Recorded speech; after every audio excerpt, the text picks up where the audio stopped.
नमस्कार दोस्तों, मैं हूं दीपक कुमार रथ और उदय इंडिया डिजिटल में आप सबको बहुत बहुत स्वागत है। मित्रों, आप सबको मालूम है पूरा देश में जो चुनाव का गर्मा गर्म माहौल था वो अब एक तरफ से धीरे धीरे शांत होने जा रहा है। नई सरकार बन चुके हैं और धीरे धीरे सरकार अपना कामकाज करना शुरू कर दिया है। मोदी जी के नेतृत्व में नई सरकार के अलग अलग डिपार्टमेंट में मंत्री लोग भी काम करना शुरू कर दिया। लेकिन इन चुनाव ने हमने कई सारी कमियां दिखाई दी रहे जो एक समुदाय के तौर पर हमारे पास है। इसमें हमने यह स्पष्ट हो गया है कि हमें किसी विकास की जरूरत नहीं है। हम जाति और दूसरे चीजों की बकवास बातों पे बहुत खुश हैं, लेकिन कुछ ऐसे चीजें हैं जिन्हें हमें आज आप सभी के सामने, और ये बहुत महत्वपूर्ण बात है जो मैं आज रखना चाहता हूं। अभी कुछ समय पहले मैं वीडियो देख रहा था जिसमें पश्चिम बंगाल में एक हिंदू परिवार अपने कार में यात्रा कर रहा था और जिहादी भीड़ ने उसे घेर लिया। वह परिवार को कार से बाहर निकालने की कोशिश कर रहे थे ताकि वो उन्हें मार सके। परिवार उसने विनती करा हुआ दिखाई दे रहे थे, मुझे बचाओ, कि उन्हें वो छोड़ दे। क्या आपको पता है कि उस घटना के पीछे क्या कारण था? परिवार हिंदू था। बंगाल में कई हिंदू इलाकों में इन्होंने बीजेपी को वोट दिया था। अब ममता दीदी ने और ममता दीदी की सरकार के कहर का इनको सामना करना पड़ रहा है। ये बात आपको मालूम है?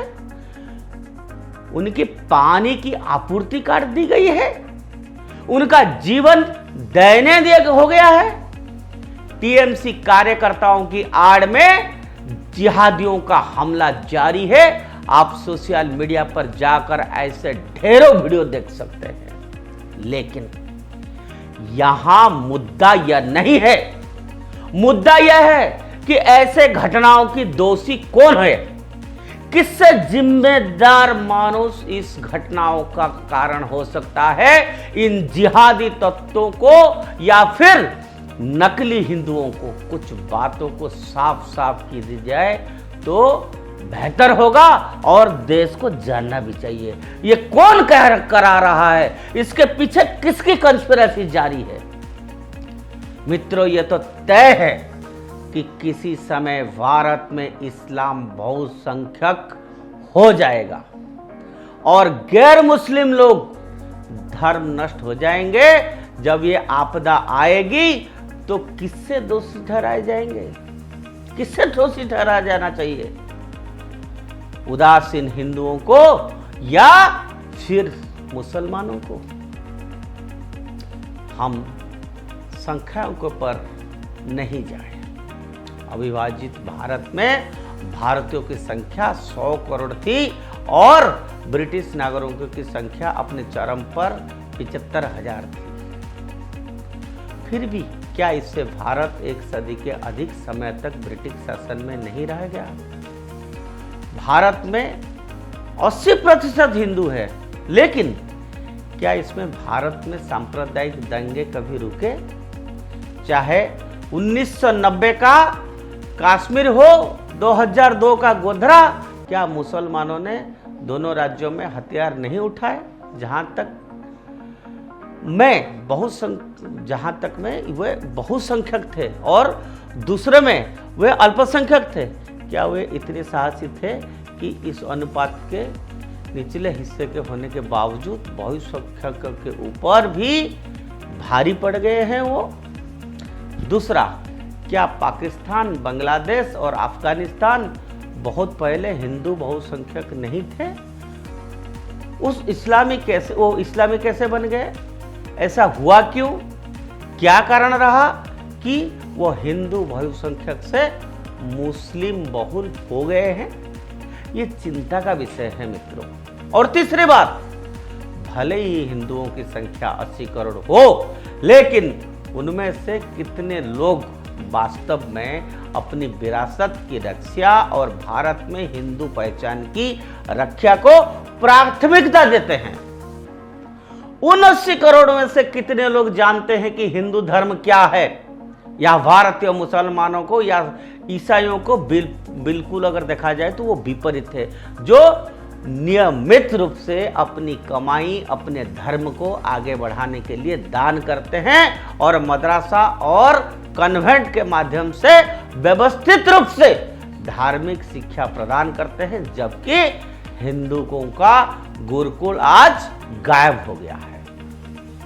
मित्र, पॉपुलर फ्रंट ऑफ इंडिया के आतंकवादी समूह के सदस्यों की हाल ही में हुई गिरफ्तारों पर विचार करें तो उनकी गिरफ्तारी नेताओं में से एक ने कबूल किया है कि विदेशी और भारतीय मुसलमान समूह से प्राप्त दान से प्राप्त भारी मात्रा में से धन से गुप्त प्रशिक्षण और व्यवस्थित खर्च के माध्यम से 5 लाख सशस्त्र आतंकवादियों की एक इस्लामी मिलिशिया बनाकर पूरे भारत को इस्लाम में परिवर्तन करने का अभियान चलाया जा रहा है।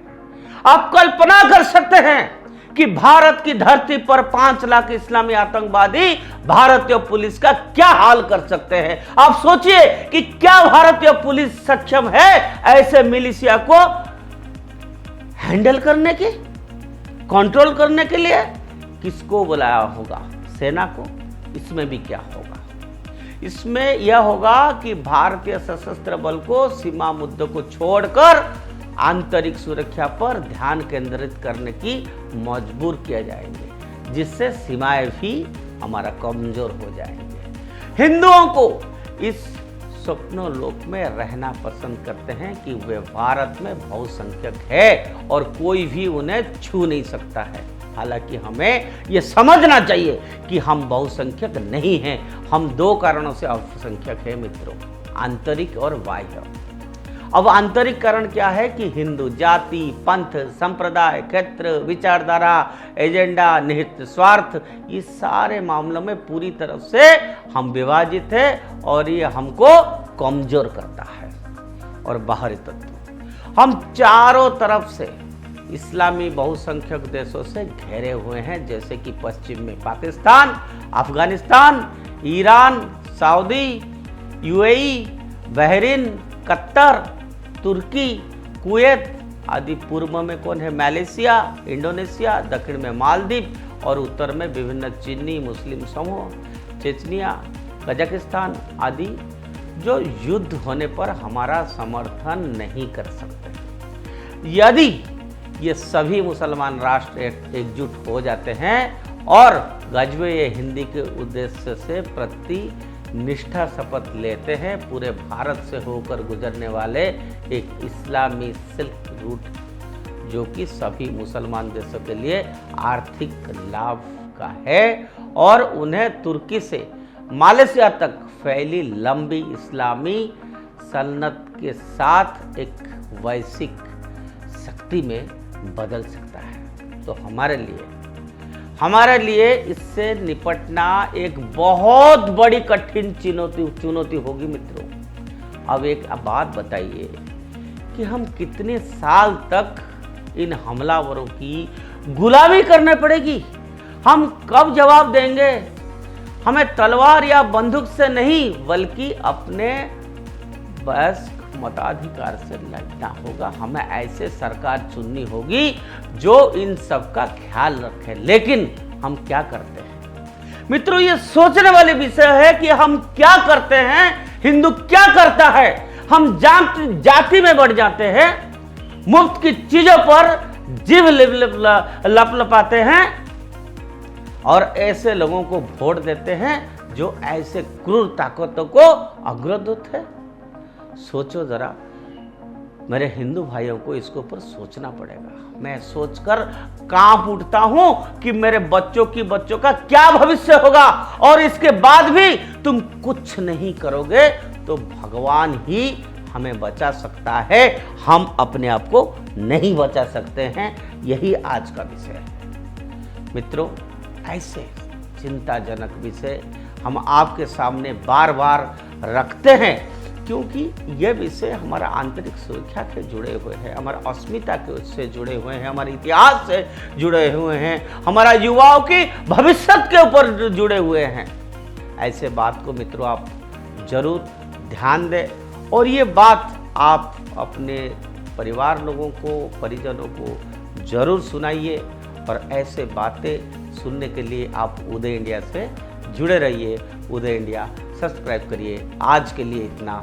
वंदे मातरम।